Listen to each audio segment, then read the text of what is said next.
Decimal fraction म्हणजे दशांश अपूर्णांक. CYLINDER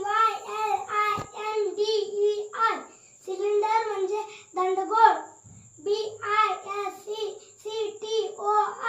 बायसेक्टर म्हणजे दुभाजक. POSITIVE पॉझिटिव्ह म्हणजे धन. PROFIT प्रॉफिट म्हणजे नफा. NONCOLLINEAR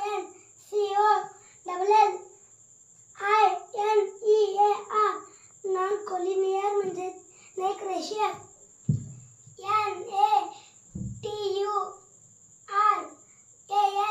NATURALNUMBR नॅचरल नंबर म्हणजे नैसर्गिक संख्या. COMP